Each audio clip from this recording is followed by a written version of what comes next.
সকাল সকাল কি একটা কাজ হয়ে গেল আমার সাথে দেখেন। আমি 2টা ডিম নিয়ে আসছিলাম, হাঁসের ডিম সেদ্ধ করব। তো আমার হাত থেকে পড়ে একদম ভেঙে চুরে গেছে। তো ভাগ্যিস একদম ছাতু হয়ে যায়নি, যদি ছাতু হয়ে পড়ে যেত তাহলে তো আর নিতে পারতাম না। তো আল্লাহর রহমতে এমনি খোলাই ভেঙে গেছে।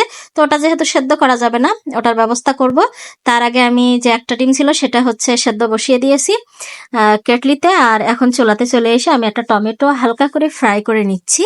তো চাকচাক করে কেটে নিয়েছি, এখন হালকা করে পিঠ ও পিঠ উল্টে আমি ফ্রাই করে নিলাম। এরপরে আমি ডিমটা দিয়ে দেবো। খুব সহজে একটা নাস্তা হয়ে যাবে। তো আমার হচ্ছে পাতিলে মানে ফ্রাই প্যানে আগে থেকে মরিচ নাকি ভাজা ছিল, সেই জন্য মানে একটু কালো হয়ে গেছে। না, এখন দেখেন কত সুন্দর একটা কালো কালার আসছে, কিন্তু এই কালারটা পরে আর থাকবে না, যখন উল্টার যাই তখন কালারটা চেঞ্জ হয়ে যায়। যাই হোক, এতে একটু স্পাইসি করার জন্য কাঁচামরিচ দিয়ে দিলাম, সামান্য নুন দিয়ে দিয়েছি, ব্যাস রেডি হয়ে গেল ঝটপট আমার নাস্তা। তো দেখেন কালারটা কেমন হয়ে গেছে, ওই যে ফ্রাই প্যানে আগে থেকে কি ভাজা ছিল এই জন্য। যাই হোক, ওটা কোনো সমস্যা না। এখন আমি নাস্তাটা করে নিই। তো সকালবেলাতেই এই ঝামেলাটা হয়ে গেল। আর আমার সাথে প্রায় এরকম হয়, আমি ফ্রিজ থেকে ডিম বের করলে আমার হাত থেকে পড়ে ছাতু হয়ে যায়। এইটা কেন হয় আমি জানি না। আসলাম বেডটা গুছাই নিতে, গোছানো হয়ে গেছে, মেয়ের নাস্তা রেডি হয়ে গেছে। ওর আজকে নুডলস দিয়েছি। ওর নুডলসটা আসলে খুবই পছন্দ করে। যদি আপনি অপশন দেন কি খাবেন, সাথে সাথে বলবে আমি নুডলস খাবো।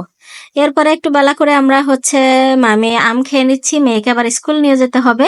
তো আম খেয়ে মেয়ে আম খেয়ে রেডি হয়ে নিচ্ছি, কারণ ওকে স্কুল নিয়ে যা আমাকে আবার বসে থাকতে হয়, 2টা ঘন্টা ওখানে কাটাতে হয়, কিছু করার নেই।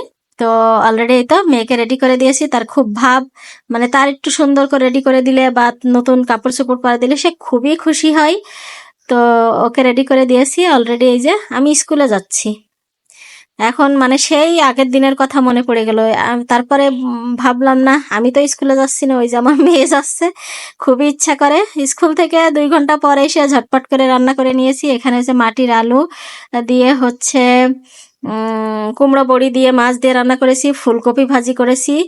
তো এটাই ছিল লাঞ্চ, আমরা লাঞ্চ করে নিয়েছি। আর এখন শুভ সন্ধ্যা সবাইকে, সন্ধ্যাবেলা শুভেচ্ছা। সন্ধ্যাবেলা আমরা গিয়েছিলাম একটু বাইরে। আর বাইরে যে ওর বাবার কাছ থেকে কি হাতিয়ে নিয়ে আসছি দেখেন, 2টা আইসক্রিম, একটা চিপস। মানে বাইরে গেলে কিছু না কিছু খরচ তাকে করতেই হয়। তো আমরা নিয়ে বাসায় চলে এসেছি, বাইরে আর কিছু আজকে খাইনি। এসে দিমাকো এই যে একদম আরামসে আইসক্রিম খাচ্ছে। আইসক্রিম আমাদের এত পছন্দের, যেটা বলা যাবে না। তো বাইরে গেলে কিছু না খাওয়ালে আইসক্রিম খাওয়াইতে হবে। যাই হোক, এখন চলে আসলাম একটু তরমুজ খাবো। তো মেয়ে তরমুজ কেটে খাবো। এটাই ছিল আমার ছোট্ট একটা ভিডিও। কেমন লেগেছে সবাই কমেন্ট করে জানাবেন, আমাদের জন্য দোয়া করবেন। আর আসলে আমি লং টাইম ভিডিও দিতে পারি না, কারণ অনেকেই দেখতে চায় না, কষ্ট হয়। আমি চাই না কারোর কষ্ট দিতে, সবার অল্প